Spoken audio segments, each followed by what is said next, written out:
Rebonjour à tous et bienvenue sur ma vidéo des direttes partie 2. Alors aujourd'hui on va commencer par fariner le plan de travail. Donc vous allez ensuite récupérer votre pâte à direttes qui a bien reposé. Comme vous voyez, la pâte n'est pas très belle, donc on va commencer par la travailler un petit peu. Voici comme ceci, donc vous l'étalez et vous ramassez les bords au milieu de la pâte. Vous faites ceci plusieurs fois, histoire que votre pâte devienne bien lisse et homogène.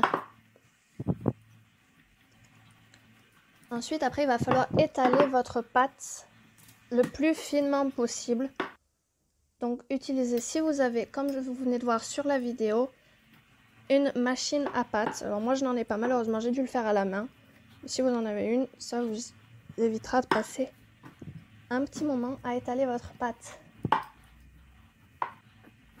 Donc, toujours, comme j'ai dit, le plus fin possible, mais un minimum quand même épais pour que vous puissiez la travailler sans qu'elle se casse. Et ensuite, vous allez, comme ceci, prendre un emporte-pièce d'environ 7,5 cm de diamètre et former votre rond pour vos pâtes à direttes. Si donc la pâte enlevée, vous pouvez la retravailler pour en refaire d'autres.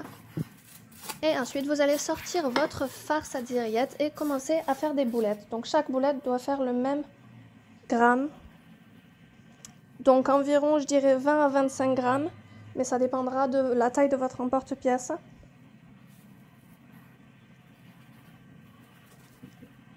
Après ceci, mettez votre four à chauffer à 180 degrés.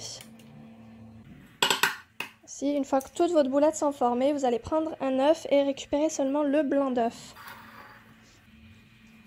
Donc vous récupérez votre pâte et vous allez avec un pinceau faire le contour de votre pâte avec le blanc d'œuf, y mettre la face au milieu comme vous le voyez.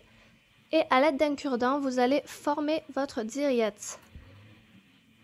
Donc j'ai pas précisé, mais sur les pâtes que vous avez coupées avec l'emporte-pièce préalablement, mettez-y un papier film, sinon elles vont sécher.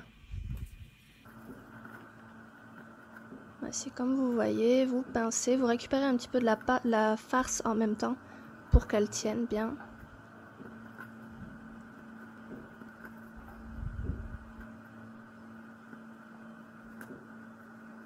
Et après, comme ceci, moi je repince toujours bien pour qu'elle tienne. Voilà, une fois que vous avez formé toutes vos direttes, vous allez les recouvrir le dessus de blanc d'œuf. Et moi j'y rajoute une amande en décoration, mais c'est pas obligatoire, vous pouvez très bien les laisser comme ceci. Elles vont dorer grâce au blanc d'œuf. Puis ensuite on les met au four qui a donc été chauffé à 180 degrés pour 20 à 25 minutes. Une fois qu'elles sont cuites, comme vous voyez, le dessus a un petit peu doré. Et vous allez de suite les verser dans votre sirop de miel. Et voici, bonne dégustation à tous!